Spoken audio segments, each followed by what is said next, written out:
Armas para o seu EDC e acessórios estilosos para o seu dia a dia é na Ferro e Fogo Store, link na descrição. Fardamentos esportivos e militares em hipstop é com a Uai Fardas, link na descrição.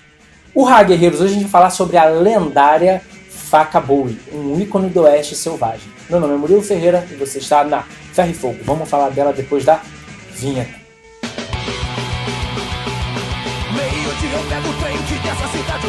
Antes de tudo, não se esquece de me seguir no Instagram, @MuriloGold, @canal Ferro e Fogo, como está aparecendo aqui.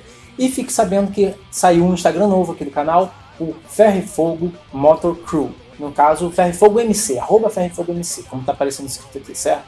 Vai lá que a gente está montando um coletivo de motocicletas de customização. Lá eu mostro o dia a dia da gente mexendo nas motos, que ter moto velha é um problema. É muito legal, é muito estiloso, porém dá problema, a gente passa muito perrengue, é legal, né? Se você viu aí o último vídeo que eu lancei falando sobre a minha Virago, lancei 2 vídeos falando sobre ela já.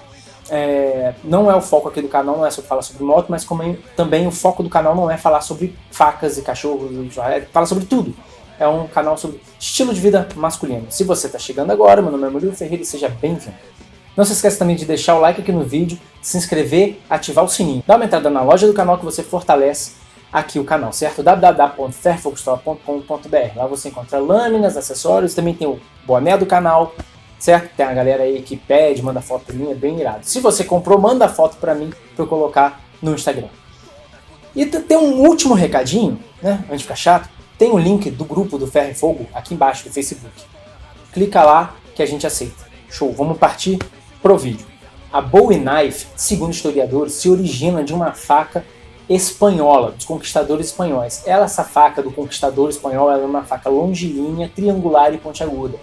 Ela é uma faca que até hoje resiste e ela mantém o seu aspecto original. A gente aqui no Brasil chama ela de picanheira. Mas por que a gente, brasileiro, descendente de português, tem a picanheira dentro da nossa cultura e é uma faca espanhola e a gente consegue preservar esse formato? Bom, nós no sul do país, né? Abraço para os gaúchos, para os catarinenses, para os paranaenses, que eles são realmente freguesas aqui do site. É bem maneiro, gosto muito de atender vocês, são pessoas realmente muito simpáticas. E vocês do Brasil inteiro, na verdade, são pessoas muito simpáticas, mas assim, essa galera, eles realmente se engajam e chegam junto aqui no canal.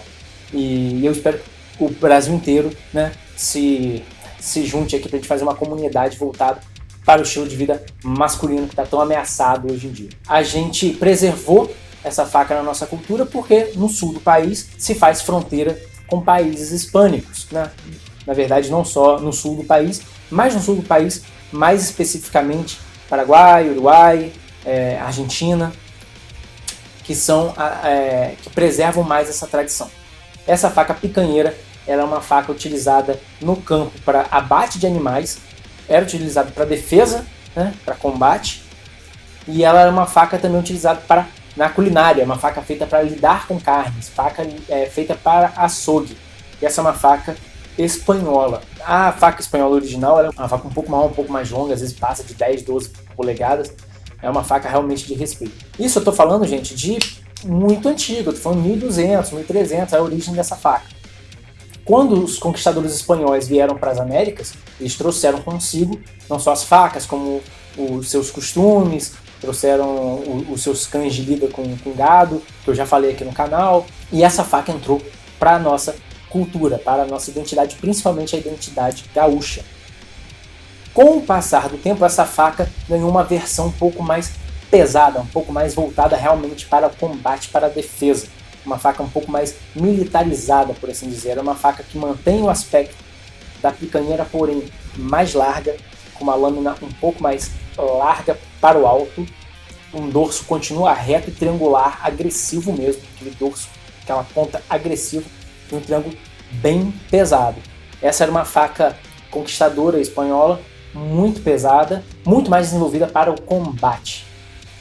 E aí a gente começa a ver de onde a Bowie começou a tomar aquele formato dela, né? Ela é uma faca mais parecida com essa aqui, ó. Vou mostrar uma faca para vocês, essa faca aqui de caça. Uma straight back, né? Você vê que ela é retona, até que é um triângulo bem mais definido do que na Bowie. Então é uma faca um pouco mais parecida com essa aqui. Com o tempo a faca evoluiu para esse triângulo pesado e o pessoal ali do norte do México, sul dos Estados Unidos, né?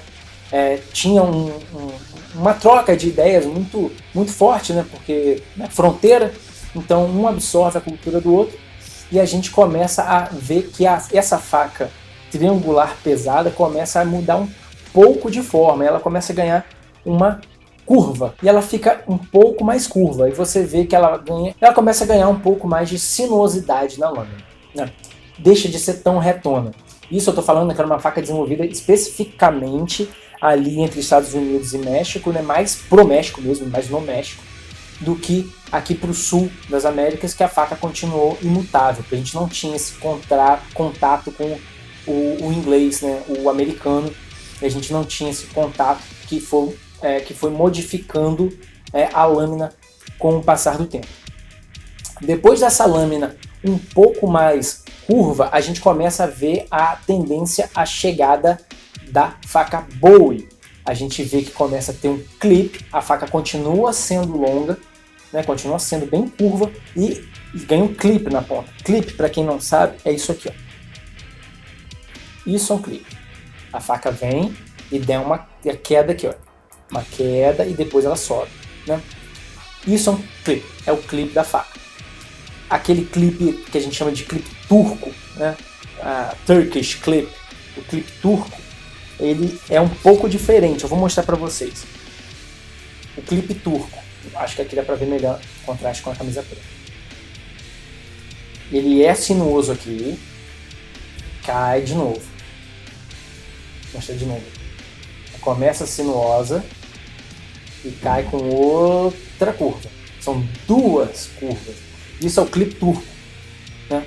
Mais parecido com essa faca original aí, histórica, que eu estou colocando a foto para vocês. Mais do que a clipe californiana ou a clipe americana, que é reta e cai com uma curva sinuosa para frente. Dessa faca surgiu o conceito da Bowie, da faca de açougueiro, que a gente chama hoje de Bowie. Mas na época, não se engane, ela não se chamava faca Bowie. Ela simplesmente se chamava Texan Knife, que é a faca texana, que é essa aí mais antiga que eu mostrei para vocês. Depois que ela se tornou mais parecida com isso aqui, que foi o próximo passo que ela deu, isso por volta de 1700, 1800, essa faca começou a ser chamada de Butcher Knife, ou faca de açougueiro, né? Essa faca era muito comumente empregada em caça e trabalho de açougue. Então, essa era uma faca muito, muito, muito comum na época, chamada de Butcher Knife, né? Ela veio da Texan Knife, virou a Butcher Knife e era muito comum no Texas, né? no norte do México e no sul dos Estados Unidos. Bom, depois que rolou a Revolução Americana, que eles conseguiram a independência deles e se tornaram as 13 colônias dos Estados Unidos da América, como a gente conhece, não como a gente conhece hoje, mas como a gênese desse país, eles declararam por uma série de fatos, não dá aqui para simplificar a história, mas depois de uma série de fatos, teve uma guerra declarada contra o México e os Estados Unidos pegaram na mão grande de verdade, né? Dominaram o território do Texas, do Novo México, de Nevada, da Califórnia. O México, para você que não sabe, olha essa imagem, o amarelo era o México, né? O México saía lá de baixo, quase da América Central, até quase o território do Oregon, ia quase no Canadá. O México era muito grande e aquilo tudo foi tomado pelos americanos, né? Aquilo tudo foi tomado pelos americanos. E no final das contas, você hoje deve se perguntar, mas porra, nos Estados Unidos todo mundo fala inglês. Por que diabos os Estados Unidos têm um estado chamado Novo México, um estado chamado Nevada, um estado chamado Califórnia, porque isso é uma palavra espanhola, e com cidades chamadas Los Angeles, San Diego, São Francisco, né? Porque tudo aquilo era território mexicano, né? O Texas e dali por diante. Essa faca já existia ali naquela época, né? Um pouco antes dessa Guerra do México. E essa faca aí já estava surgindo nessa época. Por isso que a faca Bowie é um ícone do oeste americano. Ela é um ícone do oeste selvagem americano, às vezes até maior do que as próprias Colt Peacemaker. porque elas estavam lá desde antes e eram facas realmente amplamente usadas em combate e no trabalho do dia a dia. E se você, meu querido jovem, jogou Red Dead Redemption 1 e 2, você vê que essa é a faca utilizada lá. Por isso que ela é um ícone do Oeste Selvagem. Por que ela se chama faca Bowie e não faca de açougueiro hoje em dia? Por causa de um cara fodão chamado James Bowie, ou Jim Bowie para os íntimos. O Jim Bowie era um desbravador americano que nasceu por volta de 1800 e ele era um cara um aventureiro praticamente. Vivia se mudando de um lado para o outro, vivia fazendo negócios, uns legais, outros não, como o tráfico de escravos e tudo mais. E ele era um cara que veio de uma origem pobre, de um local pequeno, e ele ganhou muito dinheiro mesmo, fazendo todos os negócios dele e tal. Ele se tornou lendário como caçador de urso, como combatente de índios. Ele é um cara realmente muito lembrado e respeitado nos Estados Unidos, tanto que a Bowie Knife chama Bowie Knife. E a faca Bowie tem esse nome por conta dele, mas não é só porque ele carregava um. Tem uma história muito mais legal por trás disso. Caralho, tô com tudo errado. O James Bowie, ou Jim Bowie, ele estava morando na Louisiana nessa época, ele tinha por volta dos seus 30 anos, isso foi 1830 e pouco. Acabou que aconteceu um duelo lá, onde ele vivia. Naquela época o duelo era normal, sabe aqueles duelos que os caras dão as costas um pro outro, saem andando, se viram e atiram com aquelas pistolas antigas, as garruchas, né, e tal. O Jim Bowie, ele foi convidado a participar como supporter, como testemunho desse duelo, né? Ele ia ajudar um cara chamado Samuel Wells, que Samuel ia duelar contra um cara chamado Thomas Maddox. E esse Thomas Maddox não gostava do Jim Bowie, porque ele concorreu para xerife, né, na cidade onde eles viviam, e o Jim Bowie apoiou o outro cara, né? E para você que não deve estar entendendo direito por que ele estava fazendo lá, nos duelos era assim, tinha os duelistas e tinha uma galera de apoio, tinha cirurgião, tinha testemunha, tinha uma galera mesmo, tipo assim, tinha umas 7 pessoas que acompanhavam cada. É como se fosse um entourage de um pugilista, de um lutador de boxe, de um lutador de MMA, você vê que aquela galera entra com ele na arena, é aquilo basicamente. Foi marcado então esse duelo no meio de um banco de areia, no meio do rio Mississippi. Por isso esse duelo passou a se chamar The Sandbar Fight, que é a luta do banco de areia. Nesse dia, os dois grupos se encontraram nesse banco de areia e começaram um duelo. Os caras andaram, se viraram e atiraram. Ninguém acertou ninguém. Foi então que o grupo do Thomas Maddox, que era proibido de carregar armas, eles sacaram armas porque era meio que uma emboscada. Eles fizeram na má vontade mesmo, foi meio que uma emboscada. Então o grupo do Samuel Wells, a qual o Jim Bowie estava, reagiu já atacando e virou uma porradaria generalizada, o Sandbar Fight. O Jim Bowie correu para cima de um cara chamado Major Norris Wright, que era um dos apoiadores do Thomas Maddox. E o Thomas Maddox pegou a pistola dele, a garrucha dele que estava descarregada, segurou como um martelo e deu na cabeça do Jim Bowie. Jim Bowie, paf, no chão. Caiu tonto, né? Ele não caiu desmaiado, ele caiu tonto.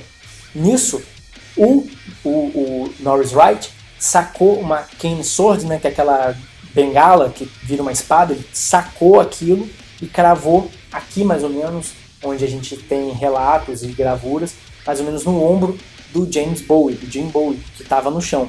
O Jim Bowie, por sua vez, sacou a sua butcher knife que ele tinha ganhado do irmão dele para a autodefesa, né? Porque naquela época as garruchas já não acertava, é que nem se atirar com uma arma de paintball. Você já mal acerta.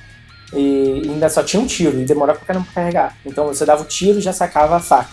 Ele sacou a faca, puxou o Norris Wright pra perto e deu uma facada no coração dele, que já caiu morto no chão. Resultado do Sandbar Fight. Uma galera morreu, o Norris Wright morreu, o James Bowie saiu com 12 ferimentos, tanto de tiro quanto de apunhaladas, porque ele foi atacado por um pessoal. E o filho da puta sobreviveu. O vaso ruim não quebra mesmo, o cara é sinistro. E é por isso que a faca que o Jim Bowie usou naquele dia se tornou a lendária faca Bowie, porque o cara foi fodão, né? Essa Bowie que a gente chama de faca Bowie hoje em dia não necessariamente é uma reprodução fiel. Tem vários estilos de faca Bowie. Hoje a faca Bowie ela se tornou um estilo de lâmina. Então a gente não sabe exatamente como era a faca que o James Bowie usava no seu dia a dia, nas suas caçadas e usou no Sandbar Fight. Mas a gente tem uma noção de que era mais ou menos assim, de acordo com toda a história e de como as facas eram na época. A gente tem noção, porque existem facas históricas, que facas com o clip eram as facas comuns da época. Elas não eram as facas mais comuns da Califórnia. A faca mais comum da Califórnia até então era uma faca chamada Drop Point Knife, que é essa faca aqui. Você vai reparar a diferença brutal entre as duas, né? A Drop Point, como se diz, ela é uma faca de ponta caída. Ela tem a ponta mais baixa do que o dorso. A Bowie Knife, ela tem clip point, ela tem um clip aqui em cima. No meio termo delas, a gente tem a Straight Back Knife, que é a faca de dorso reto. Você vê que são meio termo entre as duas. E é isso aí, galera. Espero que vocês tenham curtido a história da faca Bowie, da faca lendária, da faca que inspirou tantas outras facas aí que a gente ama tanto, como a faca do Rambo, né? Então, não se esquece de me seguir no Instagram, @murilogold, @canal Ferro e Fogo. Dá uma olhadinha lá na loja do canal, que essas facas aqui estão à disposição, ferrofogostore.com.br, que essas facas aqui estão à disposição de vocês lá, certo? E é isso aí, galera. Espero ter ajudado. Gostaria de ter feito outro. Esse vídeo aqui era para ter sido o primeiro vídeo de 2020. Eu tô um tempão tentando gravar esse vídeo. Tentei gravar esse vídeo umas 3 vezes e deu errado. Era problema com iluminação, era problema com áudio, era problema com tudo. Eu joguei fora 3 vídeos e tô tentando gravar ele pela 4ª vez. E essa vez vai dar certo. E é isso aí, galera. Aquele abraço, sucesso e alcateia. Uhá!